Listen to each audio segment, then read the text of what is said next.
Hey kids, it's your favorite Sorcerers of Madness. It's The No Class Podcast. with your very good internet friends, Eddie.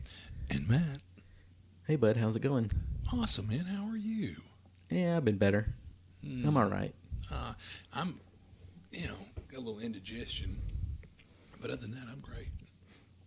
Is it from that delicious lunch that you ate? I ate entirely too much. But it was all right.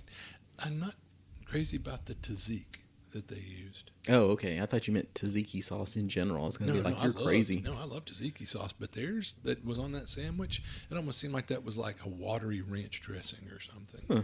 But I know they're very generous with it. No, they are, but I don't want generosity doesn't count if what you oversharing isn't all that great. But anyway, No. oh well. But yeah, I mean, I love Greek, Lebanese. So today we start the podcast by crapping on the Greek place. They're not listening, so it's fine. Yeah, no. I mean, the fries were on point, like you said. The salad was okay. How was the gyro? The gyro meat was delicious. Just oversauced. I mean, you got to figure any kind of baby foods are good. Whereas like lamb is good, eggs are good, baby back ribs, delicious. Eating babies in general is, baby animals, that is, not baby people. Well, we almost had an agreement there, and then you went and swerved at the last minute. I know. I ruined it. But do you know where the best place in Longview to eat a baby is? Where's that? At the Long Con Spring. Folks, we don't need transitions. That was an excellent segue. We don't need transitions or segues. We come right at it. We come out and say what we mean. On. Oh my! Oh yeah, that was a hilarious thing. Was I was talking to Josh and he's like, "So do y'all have any plans about Long Con Spring for food?" And I said, "Let's do burgers." Edit that out.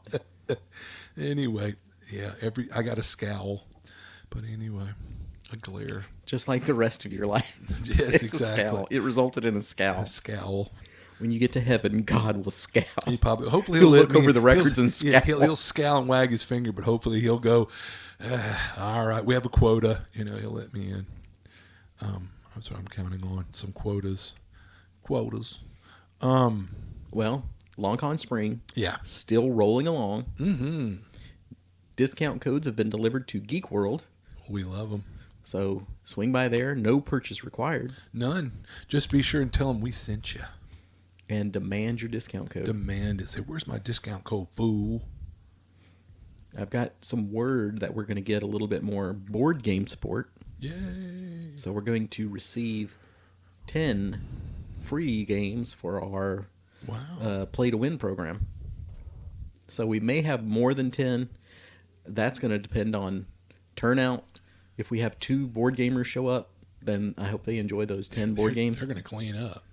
But now that's what I thought about was this would still be fun. I thought, well, I know as an RPGer, it's like going to cons is awesome. But I was like, I wonder if board game folks are going to want to come out. But no, I mean, like somebody mentioned on the internet, there's some of these games that are really great when you play with a large group. But how do you get 15 and 20 people together to play a game at a con like this? For example, Ultimate Werewolf. Yeah, I've heard that. The more people you add, it just gets crazy fun. Yeah. And that's like diplomacy. You have to have like 8 people minimum or something to play it. Something silly, or 10, I think. Really? Yeah, I mean, it's some crazy. So where could you, but at a con, get that many people together in one room wanting to do the same thing, other than an orgy, I guess, or something. But one of the things I'm getting excited about Mm-hmm. for the Long Con Spring is I think I'm going to get to do a little bit more actual gaming, wow. because it's going to be, for the board game portion of it, it's going to be easier for us to walk away from the desk. Yeah. It would be easier for us to just pull out a deck of cards at the desk for certain games. Yeah. And then it's less of a commitment. It's like, I can't get away from the desk for 4 to 8 hours here, but I can get away for an hour, Yeah. Or play a round of this or that. Yeah. Or, or if there's some person, there's usually people that like to come up to the desk and chit chat. Yeah, you might could engage them in a game of Chance. Yokai Septat or something, What? Gesundheit. Oh, okay. Yeah. Yokai Septat. Well, there's another famous segue from Matt there. Brilliant transition. I was up at Geek World the other day doing the board game thing, and two of the games that I was playing were from Ninja Star Games. Ninja Star. So, and actually, the owner of Ninja Star Games reached out to me and was like, "Hey, can you give me some feedback on those games and what did you think when you played them?" So, Nice. yeah, they're really involved in it. The two games that I played were Arkham Ritual and Yokai Septet. So I figured the winner out of the bunch would be Arkham Ritual. Right. Everybody loves Cthulhu stuff. Sure. And I'm trying to think of a good way to describe that game. You get one card in this card game. Everyone sees it. Arkham Asylum or Right, yeah. Arkham Ritual. Arkham Ritual, yeah. Everyone can see that card, but you don't get to see your own card. Right. It's what's that like? An Indian or Native American something? Poker. Oh yeah, Native American poker. That was okay. It's interesting, but I that really fell flat. Playing No, that. we played a couple hands of that, and I was like, meh. Unless we were doing something wrong. But Yokai Septet is really good. It's kind of like anime spades or hearts. If you played hearts or spades, it's a lot like that. I played both when I was a kid. We would, on a Friday out in the country, you're bored, you're going to play some cards, drink some beer. So for the Septet, there are 7 suits instead of 4. I saw that. Snow, fire. Water Dark. and ice with your powers combined. And then all of the suits do not have the same range of cards, whatever you want to say. The green grass cards may go from 2 to 7. That's it. So you kind of have to pay attention to that. So if we were sitting here playing it and you threw out a green 6, I'd be like, nobody's going to beat that because there's only one card. Or if you're trying to lose that trick, it's that much harder to get under it because you're like, oh, a 6. I'm looking pretty good because you're thinking the regular full range of cards up to aces. Yeah. So Dirty trick. makes it a little bit more interesting. So I'd say that one was definitely a winner. Cool. Ended up playing that with Ken at Geek World as well. They're going to get it ordered. So Cool. they're going to be carrying that game from now on. Well, see, there you go. Good for Ninja Star. You've helped. They sent you some product, and you helped, you played it and promoted it, and that's great. So, yeah, we'll probably do some more games up there, and I'm looking forward to playing a hand of it or two at Long Con Spring. Yeah. But that's the kind of thing that I can get in instead of just sitting at the desk or trying to actually get into an RPG, and it's like, I'm going to get pulled away every 5 minutes for this. Oh, yeah. That's our Long Con Spring update, I think, unless you had something else you wanted to... Oh, we might as well go with a board game review on our 1 to 5 here. For Arkham, I'll have to go back and listen to what the ratings exactly were, but Matt gives it a 2, and I'm going to go 2.5. You're being generous. It's a game. It exists. Yeah. I think a lot of people lately, now that license is free to use, like the terms Cthulhu and Arkham and all these things that I guess are in the public domain now. Yeah. So, but some people are just, I think, like, oh, let's use that and slap something together. Teehee, the people that are big Cthulhu fans will buy it just because it's Cthulhu something. Yeah. And this might be one of those things. Well, if I remember our rankings correctly, 3 was you should get it. Yeah. A 4 was you should get it soon, and 5 was drop what you're doing and Gotta get it. have it. Yeah. So, So I'm what not would a even one putting be Arkham like? at. The Probably that you feel ripped off. like you want to punch somebody. Yeah, like know? you bought it and Yeah. you feel like And they 2 stole is money out of like, your pocket. Like I guess if you were forced to play it, Yeah. Yeah, And I that's wouldn't a have good to be forced to play Arkham Ritual. It's not. I wouldn't go out of my way. Yeah. Yeah, I But mean, it's not like it some wasn't game where you're into it terrible. for 10 hours where you're like, Yeah. oh, God, this is never going to end. No, At least it's brief. I will say one hand to that. Even we didn't even know entirely what we were doing. It didn't take 5 minutes. Yeah, it's simple to learn It's and it not goes bad. by fast. So And there might, if we played it more, there might be some deeper strategy. I'd go, oh, or something. I don't it's a social deduction game. And one of the things that I was telling the owner of the place was we really didn't engage with the social deduction aspect of it. We're kind of like, yeah, okay, whatever. Yeah. So if we had really got into it and been like, Tree, you're going to lose because this and blah, blah, blah. And if we'd had more players, because that's one of the things he said he Yeah. noticed too. He's like, we made it. I can't remember. Does that one go 3 to 7 or something like that. You've got the box. 3 to 7. Yep. And he's like, we should have just made it 7 to 9 or something like that. Yes, it's like 20 minutes, 3 to 7, 10 years or older. And I could see a precocious 10-year-old being able to play that. Oh, yeah, it's simple. Yeah. And I think if you had more people, that would make it better. So, again, we could try that at the con and see if we revise our opinion. Yeah. But that one, you really needed people, I think. Right. Yokai Simtet is 3 to 4 players, and it's awesome. Yeah, 3 to 4, age 10 plus 30 minutes. Would you say it took 30 minutes to play a hand? No, but that's more. You can play multiple rounds to see who wins, and a lot of times we just played a round. You just to see Instead who of- won that one. yeah. And that's fun. Yeah, it's got advanced scoring methods like every game now, but Sure. you can just do regular basic scoring, and it was really good. Yeah. One of the interesting things about it is you have to win 4 specific hands, Mm-hmm. but if you win more than 7 tricks, you lose. Huh.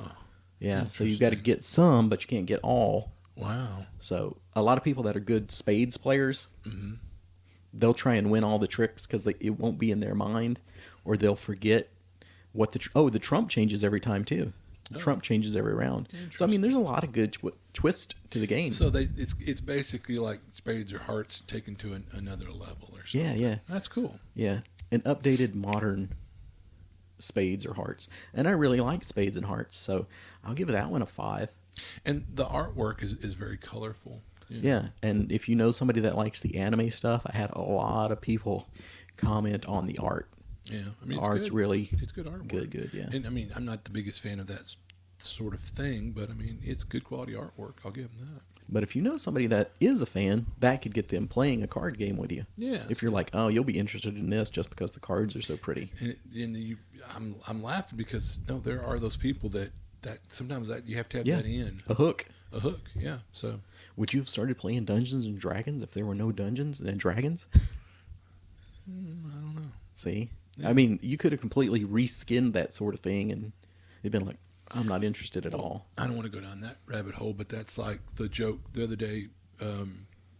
Someone, I've been on Reddit quite a bit lately because I hate myself, and no, I'm kidding. But Join the club. one of the comments about like talking about the satanic panic was how many people that like their parents were like, you can't play that D&D, and they showed up the next day with Werewolf the Apocalypse or one of those other variants or whatever, and their oblivious parents are like, well, I guess that's okay because it's not that Dungeons and Dragons.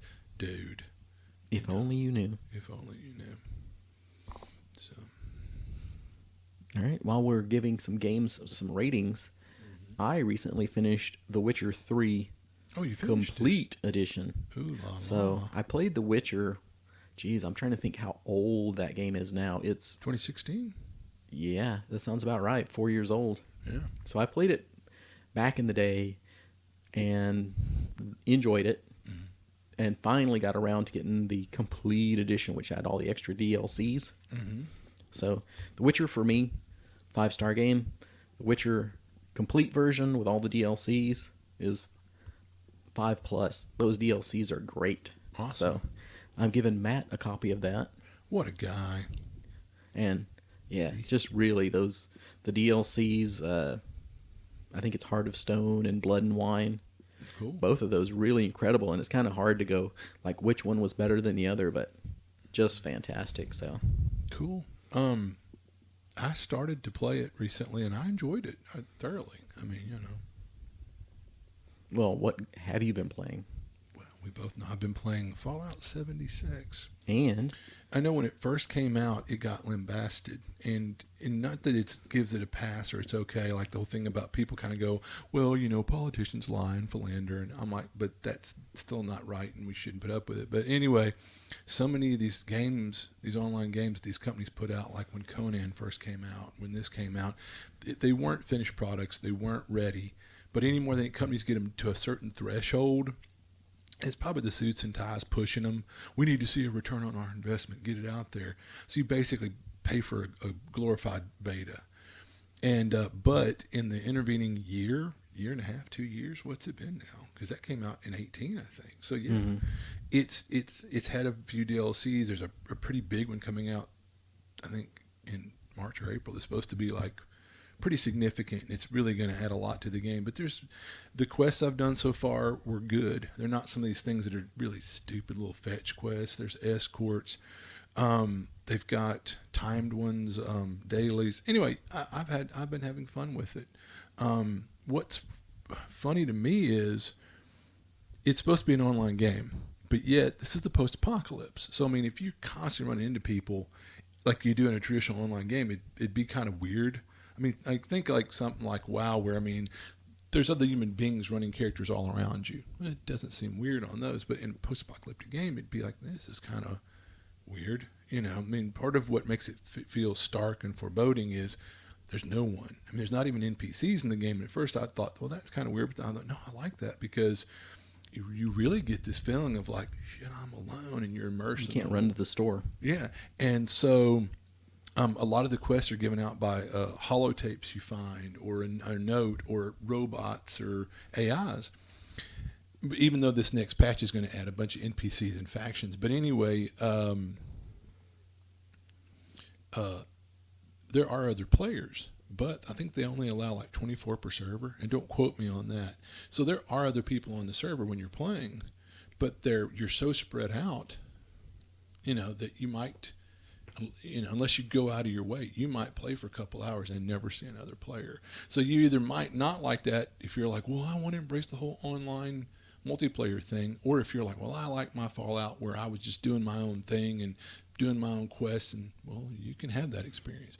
And particularly if you're willing to pay like a monthly fee, which online games have had forever, you can have your own unique server. And I was telling Gary about that, and he said, I would like that, because he said that way Then you got to get Gary in on this, and Yeah. he'll pay for the server for us. Yeah, but he said you could, you know, because like when we were playing Neverwinter Nights together, we had a lot of fun, and there were other players on the server, but at any given time there were never more than about a half dozen people, and the game world was big enough that we didn't run into them. And sometimes you did, and you might group with somebody. Like I grouped with a guy at random to do this airport that you had to go down, like kind of like a dungeon.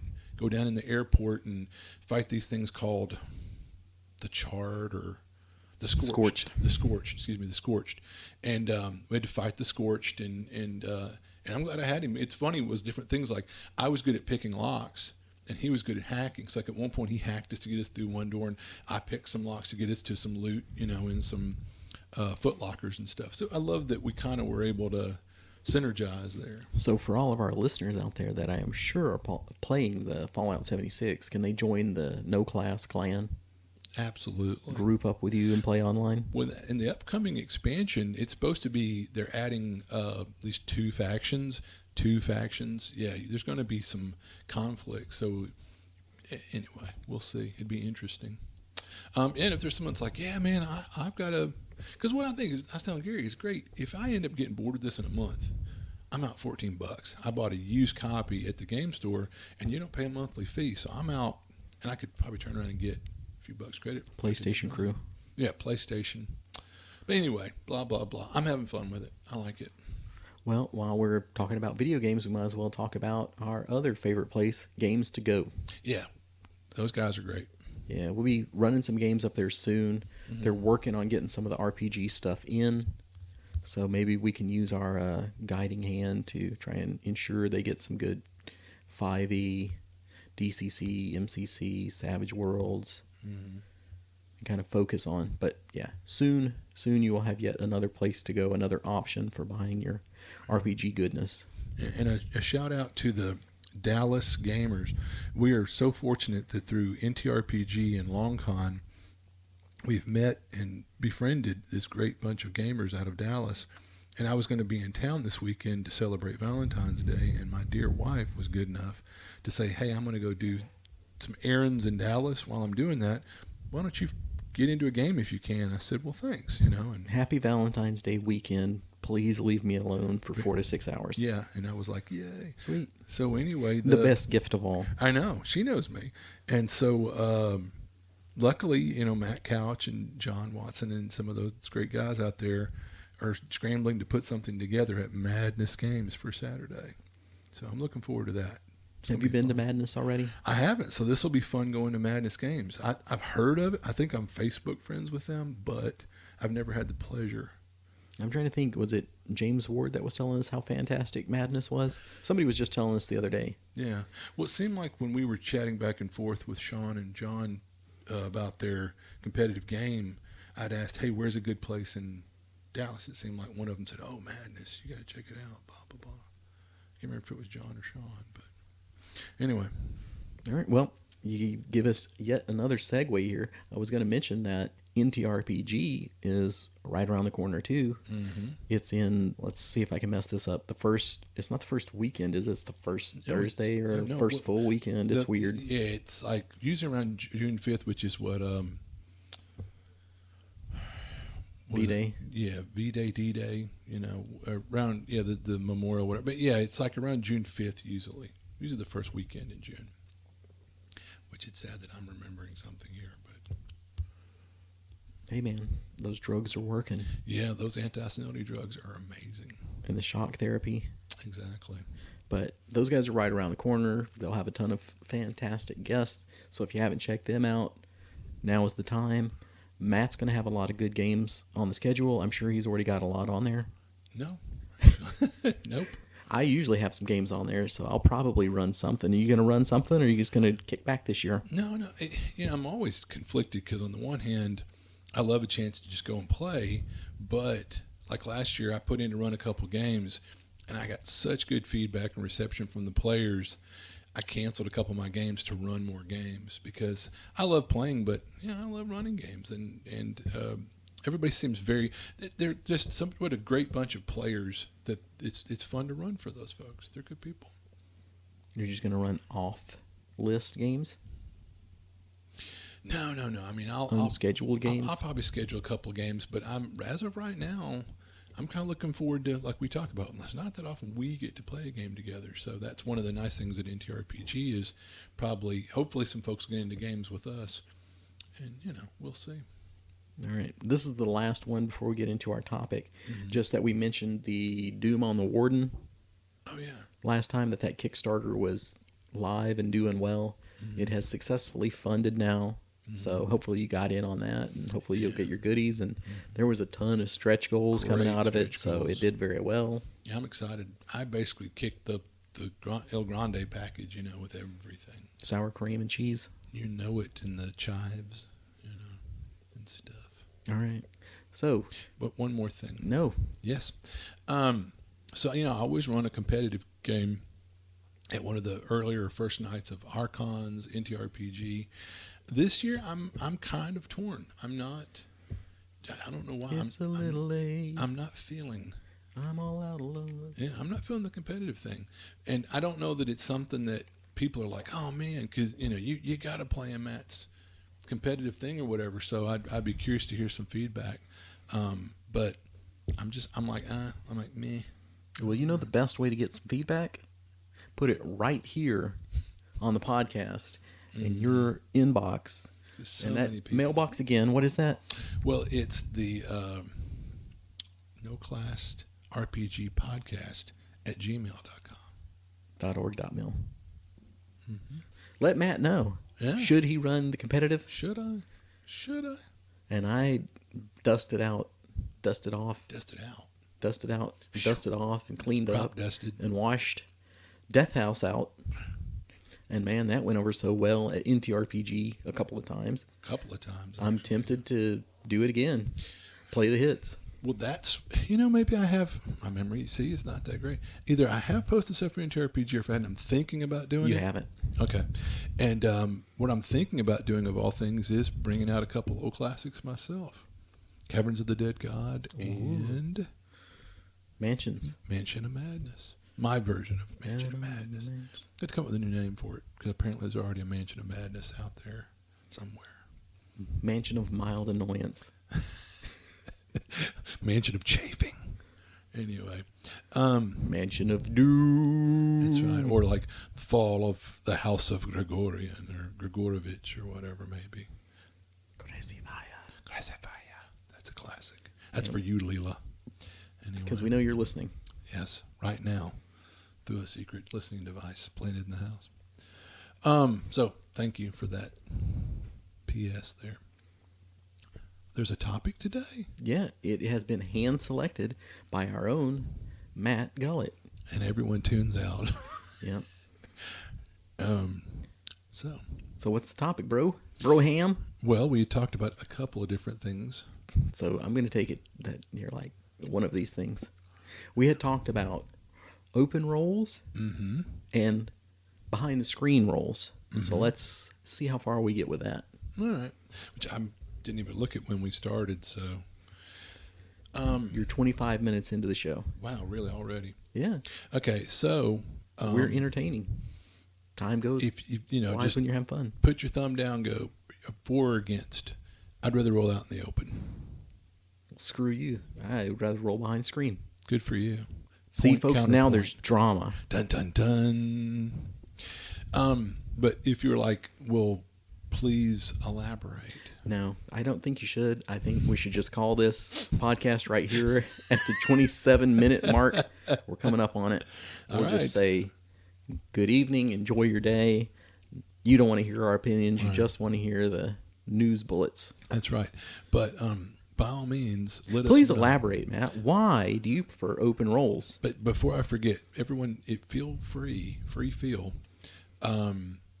to good. send us an email or on Facebook. Let us know how you feel about the rolling in front of or behind screens.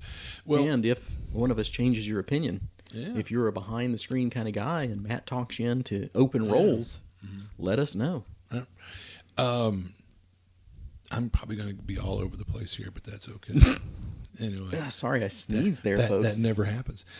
So as a young game master, I'll be back in 20 minutes. for years, 20, here being optimistic, I rolled behind a screen, and for the same reasons As most God people do. intended. Yeah, in that if what was it? James M. Ward and Gary Gygax said, "I don't kill characters." The dice. Or no, Stupidity. bad decisions. But how many times have I seen parties where their dice are just cold, and my dice are red hot, and you can kill, players and characters and parties that way. So that's the whole idea of rolling behind the screen, in that, oh well, You can pull punches? I rolled yet another crit. Well, let me back off that. And then the other side of it is there's time where you've handcrafted this wonderful boss mob at the end of the dungeon. Here's the culmination of weeks of play, and this is going to be an epic battle, and the players are rolling out of the box, and your dice are ice cold, and you're sitting here going, man, this is bunk, and this is going to be so lame and so anticlimactic. So what sauce for the goose is sauce for the gander. You might fudge some dice rolls for the monster, How dare you, sir? Yeah. So there's your thing. Well, why should I roll behind the screen? But during my Living Greyhawk days, and we were so invested in our characters, and a lot of these people were really hardcore, and you kind of, not always, but you had kind of the cream of the crop. Like, these were people that played well and played their characters well, and they crafted their characters to be efficient and effective, and whatever. So the idea that some jerk weasel would just be rolling behind some screen, who had an axe to grind or was a jerk or whatever, you were like, It's like, no, I've got 6 months invested in this character. I've played week after week, and scrimped and did all these things, and drove long distances to go to different cons, hoping for different access to magic items and spells and special little bennies and whatnot, and to have some jerk behind a screen kill it. You were like, no, people were very adamant about roll out here where I can see it. But then you got to deal with the consequences. And so it's good to have people invested in their characters, but if somebody's going to be that heartbroken if their character dies, that's where I really appreciate DCC and the funnel being the very first thing you play. That the mass body count helps break some players out of that mindset. Like, my character can't die. I mean, that's just, dude, characters die. I mean, I want you to be invested in your character. And yeah, if it's a good character and you've had a fun campaign, yeah, it kind of stings. But It's natural as rain on a Sunday morning. There you go. Once again on Reddit, it's the story about some guy that, like, I need a minute, and he walks away from the table, and they hear him slam the door and rev his engine and peel out, and he never came back. And I think, To myself. you know, well, this guy needs to get a little thicker skin, or he must have been. I'm going to give him the benefit of the doubt. He's got something terrible going on in his life beyond this, and this was just the icing on the cake or something, because it's just a game, you know. All right. So, I am a roll behind the screen kind of guy for all the reasons that you mentioned. Because, sometimes dice rolls will get fudged. Yeah. If that's a open secret or if that shatters your world, for somebody to hear that, hey, as a GM, it's my job to give you a good, fun game. Yeah. And if the GM misses all night, you think it's going to be fun, but it's not. Trust me, I've been there before. And what the other day I said, everybody at the table should be having fun. Yeah, the players are having fun, but is the game master having fun? Well, even if the GM's not hitting anything, it's not fun as a player. Well, no, I want a challenge. Because it's kind of like putting the God mode in a video game or just being invulnerable. There is no longer a challenge. Yeah. But like I said, I'm kind of a let the chips fall where they may. But I'm not saying you can never roll outside the screen. I think there are times, exactly what you said, if it's something like Living Greyhawk, which was super competitive D&D, or even Adventures League, where you've built up this character and you could be traveling around and you don't know the GM. Yeah, there were people that specifically went to cons, I feel. There were a few. They were an exception, but still there's people that were like, tee-hee, I'm on a TPKO table, And there was a guy that had little skulls he put on the edge of his screen, and we're like, what's that? Like, there's one skull for every party I've TPK'd. You were like, okay, you're getting a little too jolly over this, buddy. Right. But anyway. So I'm saying if you trust your GM, Yeah, you don't need out in the open rolls. true. But, like I said, still, DCC has helped me get back to that mindset of like, you know what, let the chips fall where they may. Well, I rolled behind the screen for you guys the other day on Death House. Yeah. And you still all died horribly. Exactly. So it's not like, well, if it's behind the screen. It's Candyland. No. And I'll say the other thing is that at least you've seen me do this. I don't know how other people who roll behind screens do. But when I roll good behind the screen, I'll have the person to the side look at it. Yeah. It'll be like, if it's like another 20, I'll be like, look. Then why even roll behind the screen then? If you're going to have a player verify. Because I'm that honest. Oh, look at you. But if I go, ooh, no, you have one hit point and I just barely missed, I don't go, hey, come look. Yeah. Yeah, when do you see that? Yeah. Never. Right. It's the stuff that you might get hurt feelings over. Yeah. Oh, yeah. And it's not every time, but it's when it gets to be like, it's 5 million 20s in a row. Okay, check it out. There was a group that me and Gary were in with some other players, and we met like weekly and played. And we try to kind of take turns GMing so that, people got a turn or got a break or whatever. Everybody got to play some. And there was one guy that one night, Gary was like an hour late, and this guy was fuming, and he was mad. Now, I know you're not going to believe this, but when Gary got there, Gary's character got hit over and over and over, and a lot of them were crits. What are the odds? Guy was Behind a screen. And it was the thing about Was that a home game? Yeah. And I was mad. I'm not the one receiving this, but just that type of pettiness that it's like he wouldn't have the nerve to say boo to Gary, but he would antagonize him in game like dice. that. I thought that was really, excuse my French, you don't hear me cussing a lot, but that's chicken shit.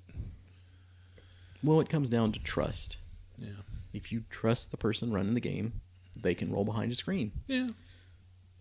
Yeah, and it's not entirely, for me, it's not necessarily about trust, but it's like I said, I just kind of, I kind of got used to that all those years playing LG of just let the chips fall, Well, I will say, a lot of times when I do it, it's just because I'm not using a screen at all. That's me. A lot of times I don't bring a screen anymore. So this is not something that I'm really like, no, you must roll behind a screen, or you may never roll outside the screen, because I do both. And there are times, especially like our Forgotten Realms, Living Forgotten Realms, or an Adventures League, where the people may not know me. I'm like, we haven't built up this bond of trust. Mm-hmm. I'm going to roll in front of you. You're going to see all these rolls. So if it goes really good for you, great. If it goes really bad for you, you saw it fair and square. Blame the dice, don't blame me. And that's like what you're talking about. We've become kind of minimalists to a certain degree, you know. Oh, for sure, because we're a lot more into theater of the mind again now, I think, than we were back in the day, or as we were back in the day. That could be a whole podcast talking about how gaming's come full circle, at least for us, not for everybody, but because the games got crunchier and crunchier and crunchier, and some are still fairly crunchy. But I know that about the time that we started hanging out, and we went to this old school con, NTRPG, and played some old school games, and we're like, why did we get away from this? This is the best. And these older games, or at least these retro clones, which was before Fifth came out. Yeah, that are minimalist or not all this just rules laden. It's just ugh. Anyway, and it's, I don't want to say mercenary, the reason that they came out with the minis, but that's a lot of the reason that it became 3.5 and everything became so minis driven is because they need to sell stuff. Mm-hmm. And you know, I'm not going to fault a company. They have to You make have money. You know, it's not like, how dare these companies want to charge me for this. They're a business. They're going to stay in business and produce this stuff for you. But I'll give props where they're due. You know, WotC had gotten so bad in the 3.5 days about putting out a new crappy book every month. And 3/4, 2/3, half the book would be just junk. It was just filler crap. Mm-hmm. But that's because you slammed a book out once a month. I'm really proud of them now. Like when a new book comes out, like Xanthar's was useful stuff almost cover to cover. I mean, that was a good book. It was a good supplement. It's all useful. It's like if you put a book out, make sure every bit of it is useful, or the majority. But anyway, that's, you know. So, have we come to an agreement here on rolling behind the screen or not rolling behind the screen? Is one superior to the other? I'm okay with either. Is there a hill you're going to die on for this? No. I mean, no. But that's where one of the things, like you said, I think if you don't have that trust level, mm-hmm. I'd rather roll out and open. Mm-hmm. You know, and it just depends on me. If it's a one-off thing at a con, I'm not invested in my character. But I'm still that guy that, like, you know me, I think you might be of the same ilk, that's like, well, here's my own challenge I'm putting to myself. Like, I want to end this funnel with 3 to 4 of these zeros, and I'll pat myself and like, look what I did. Mm-hmm. You know. So once again, if there was a guy who's like, well, I've just got to kill all of y'all's characters, I'd be kind of like, well, now come on now, you know. Don't just kill. Like, literally, one girl pointed late in the funnel and said, he's still got 4 of his characters. And the GM goes, all right, he just points like that one's dead. I'm like, what? You know, well. Yeah, especially when somebody else is up there in the combat. Yeah. Your character's up front, but this guy has 4 of his funnel ones left, so that attack hits him for some reason. Yeah. It's like, and I guess that kind of goes back to theater of the mind, too. Yeah. That requires a lot of trust on your GM there. Yeah. Because when Fifth first came out and the GM was like, well, do you want to do theater of the mind or do we want to do minis and battle map? And we're like, we'll do theater of the mind. It'll be, you know, well, the guy had, I made a point of something. My great big burly half-orc barbarian is just, he's everywhere. I'm swinging my axe around. No one's getting past me. Mm-hmm. And then all of a sudden it's like, all right, the wizard way in the back gets hit by an orc with his dagger. And it's like, whoa, whoa, whoa, whoa. How did he get past me without drawing an op? Okay, take an op. I'm like, thank you. At least give me that. Like, if I saw him trying to skirt around, you know I was going to bulldog him, you know. So anyway, yeah. But with theater of mind, that happens. Well, you know, another thing that this kind of leads itself to is how much information should the player have? For example, the monster's AC. You don't just announce, okay, it's an orc and he's got an AC of 15. Mm-hmm. You let them swing a couple of times, and then when they've figured it out, when Gary specifically looks over and whispers and goes, "It's got a 15 AC." Yeah, we know what its AC is now. Yeah, but that's why there's players that some GMs go, all right, you know, you're going for 15s because you get certain people going, did it hit, or whatever. But no, I mean, I like whatever degree of verisimilitude we can try to, or what immersion or whatever. So does not seeing the dice roll add to that sort of I don't know. The GM knows and you don't, and it's not so out in the open, and it's a little bit more mystique. Let's take this back, way back. I can remember when I first got into D&D, good luck finding a set of dice.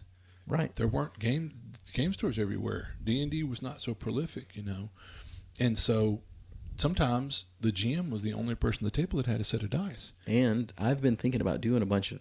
At some point, I got to get some people together because I want to do a lot of game experiments, and that's one of them. It's like, how crazy would you go if only the GM rolled the dice? But that was it. Players would tell me what they did, and I'm rolling the dice for everything.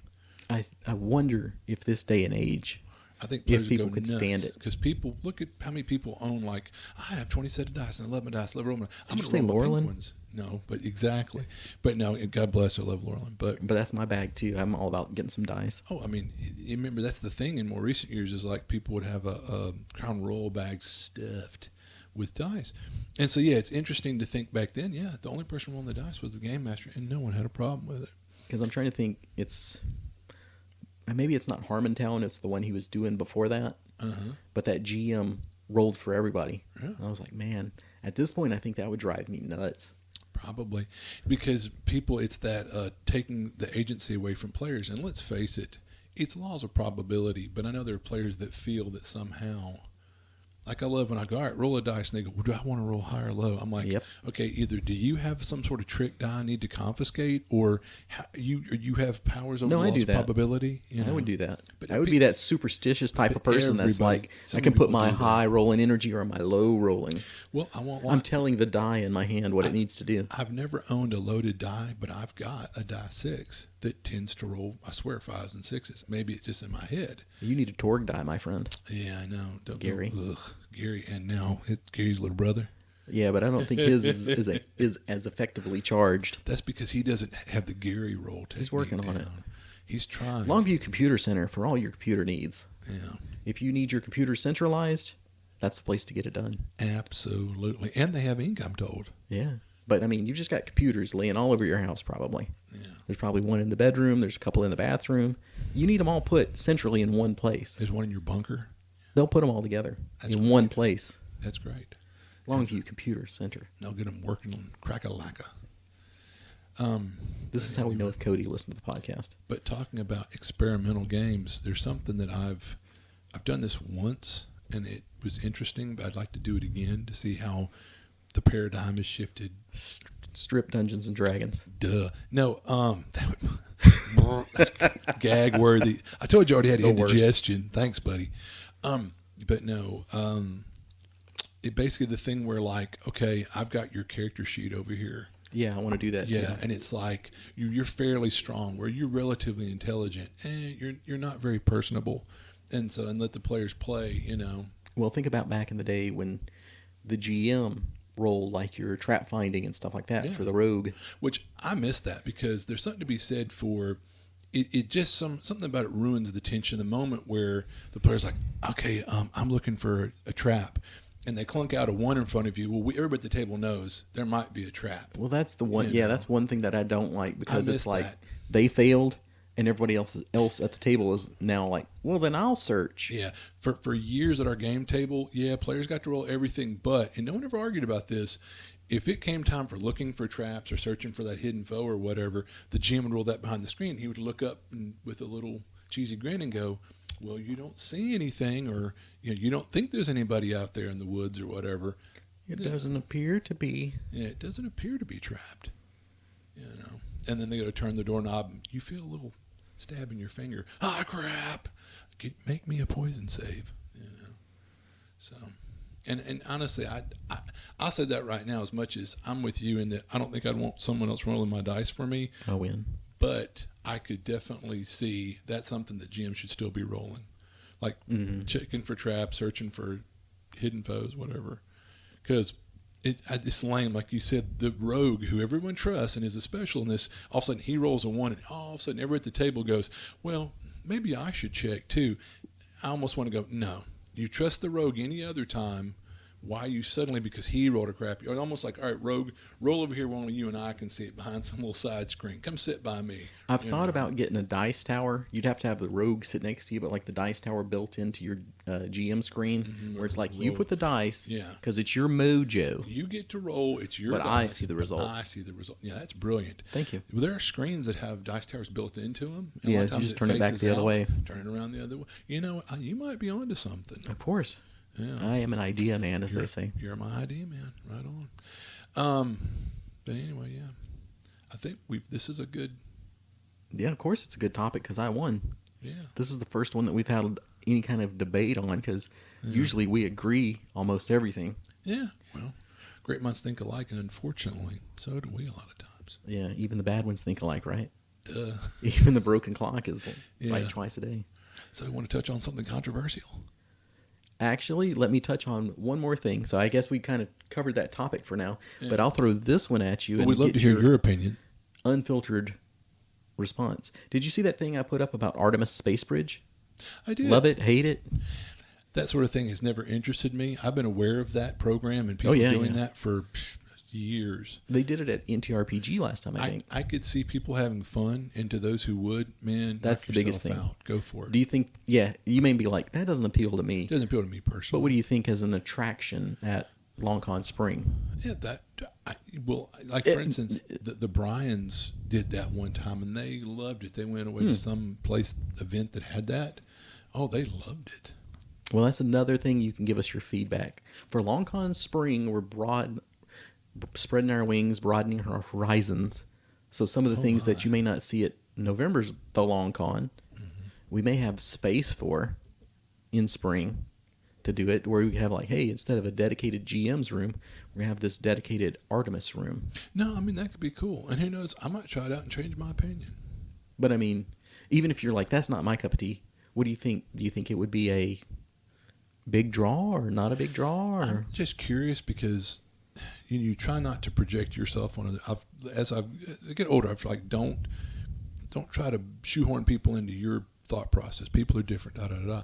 But it's like, I'd want to be the captain or something.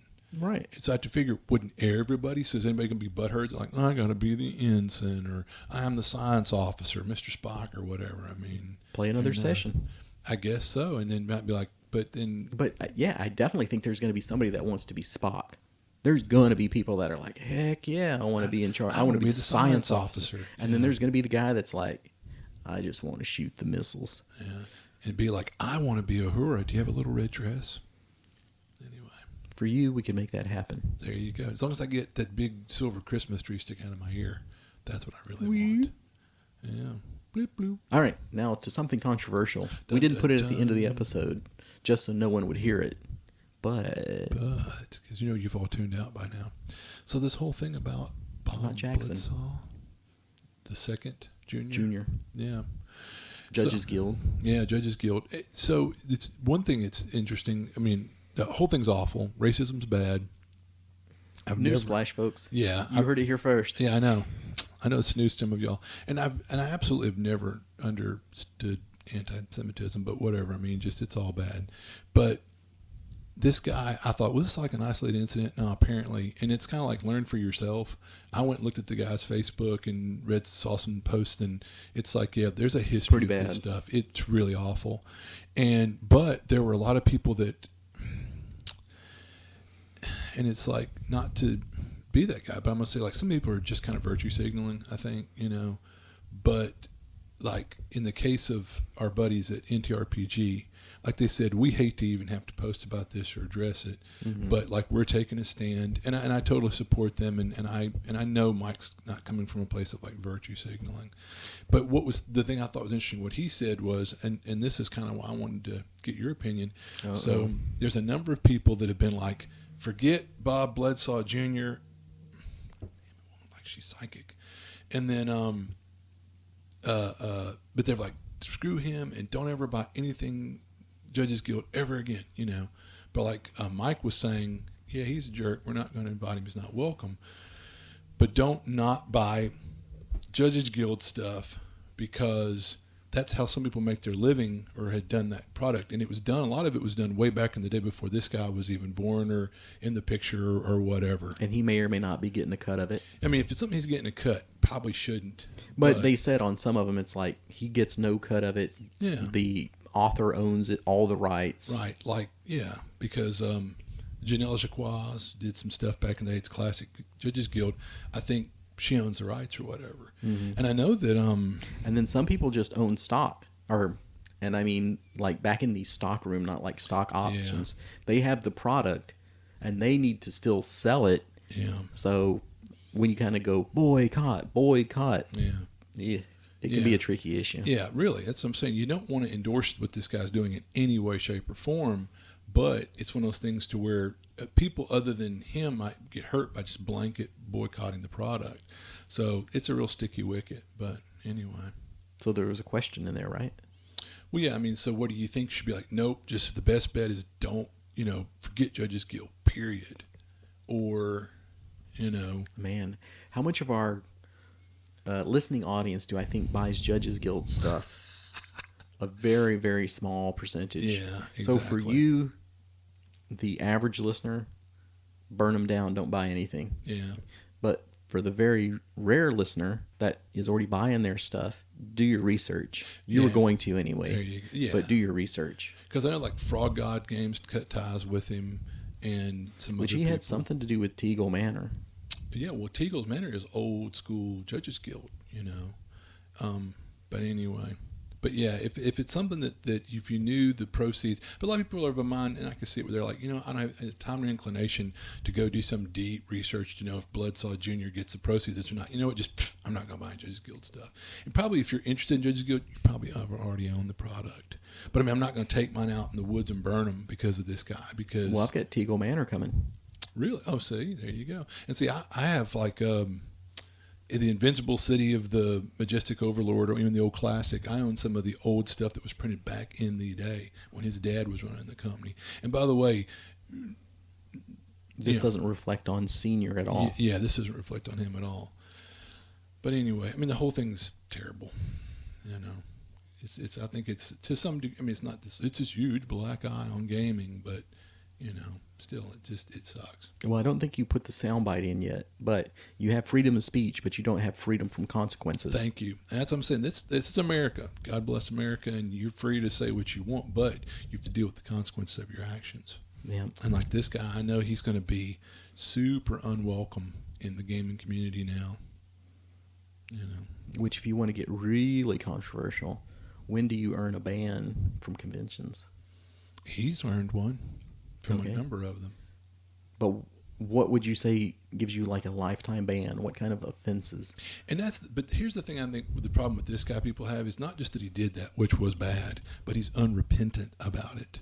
Mm-hmm. I think if someone if he'd taken his post downs and was very apologetic, who knows, there probably some people would still be like, nah, screw you, Jack. You're dead to me, blah, blah, blah. But there's some people that would, can we not? No one gets a second chance. People can't be forgiven. Is there a timeline? There you go. So that's a tough one, But like I said, this guy's made it easy in a way because he's unrepentant. Mm-hmm. He's not taking his Facebook post down, so no problem. You're out, Jack. Which, just as somebody that owns a business, it makes no sense to me why he would say these sort of things. Yeah, I can't understand. Or there's people that really believe like, well, I can put whatever I want on Facebook and there'll be no repercussions. How deluded are you? Mm-hmm. Especially in an age where people are. We joke about being woke, but even I was. Yeah, I see things myself. You might okay, boomer, but no, even I see things that I go, you really said that, or ooh, that's kind of uncomfortable. That other people even go, what are you talking about? And I'm like, dude, that doesn't seem wrong to you? Yeah. So, anyway. Like I had a boss in the recent years that was in a team meeting that said something that made me cringe. And she's probably maybe 5 years older than me. And I thought, how is it I can see that's offensive and you don't? It's weird. But anyway. And I didn't talk about it with our staff members, but I started to go, did that make you cringe a little bit, or is it just me? But Anyway, but if you're not somewhat cognizant in this day and age, I can't imagine. But anyway, you're going to have a tough road to hoe. But yeah, anyway, there's your controversy. So there you go, folks. I hope you have enjoyed this fine episode of the podcast. But I can see by Matt's face that